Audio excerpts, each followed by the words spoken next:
గురు, బ్రహ్మాండమైన ఐడియా. ఈ డొక్కు కెమెరా అమ్మేస్తే కనీసం 200 రావచ్చు. నేను 10th క్లాస్ పాస్ అయినప్పుడు మా నాన్నగారు కొనిచ్చిన వాచ్ ఇది అమ్మితే 100 గ్యారెంటీ. ఈ కళ్ళజోడు ఉంట్రా, ఇవన్నీ అమ్మగా వచ్చిన డబ్బుతో కనీసం మా అన్నని ఈ రాష్ట్రంలో దాటించలేం. ఇంకా 5 రాష్ట్రాలు దాడాలి తను.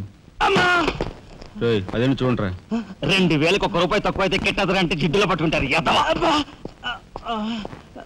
అయ్యో, ఏం జెంట్లమన్ గారు, ఏంటి గొడవ? ఏం లేదు బాబు, మా ఇంట్లో అద్దెకున్న మనిషిని ఖాళీ చేయించి పెట్టవయ్యా అన్న.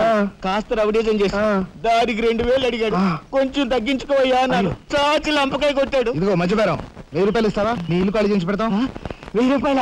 అయితే పదండి. ఏంటి పదండి, అవన్నీ మా వల్ల కాదు, మా గురువు వల్లే అవుద్ది. అడ్డుగో. నమస్కారం గురువు గారు. 1000 రూపాయలకు మంచి బేరం ఒప్పుకున్నాం గురు. నువ్వు కొంచెం రౌడీజం చేసి ఇల్లు ఖాళీ చేసి పెట్టాలి. రౌడీజం చేసి పెట్టాలా? రఫ్ ఆడిస్తాయనుకున్నావా? పాపం ఆయన ఇల్లు ఆయన ఖాళీ చేసి పెట్టడంలో తప్పే ఉంది. న్యాయమే కదా, ఒప్పుకోగురు ప్లీజ్. అంతేనంటావా? సరే బాబు, ఒక మాట, అది సామాన్యురాలు కాదండి. రాలు అంటున్నాడు, కొంపదీసి ఆడదా? అవునండి. ఆడదాని మీద నా ప్రతాపం చూపించడమా? సిగ్గులేదు. బాబు, మీరు ఒక్కసారి వచ్చి చూడండి. అది ఆడది అనుకుంటే మీరు తలొకతోనూ నన్ను తన్నండి. ఇదెక్కడ ఆడదురా అనుకుంటే మీ హెల్ప్ మీరు చేయండి, మీ డబ్బులు మీరు తీసుకోండి.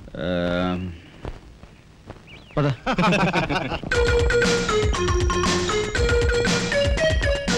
ఇదేనండి ఇల్లు. చెప్పానుగా, వెళ్ళు. తప్పదంటారా? మరేం భయం లేదు, వెళ్ళు. రండి.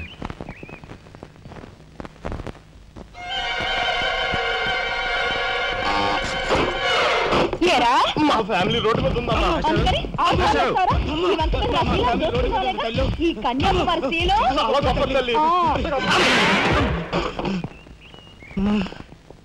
అయ్యా, అమ్మా, వద్దు అన్నాను. వెళ్ళు అన్నారు. తీరా లోపలికి వెళ్ళి చూస్తే అది మాత్రం ఆడదు కాదండి బాబు. దీని సంగతి నేను చూస్తా.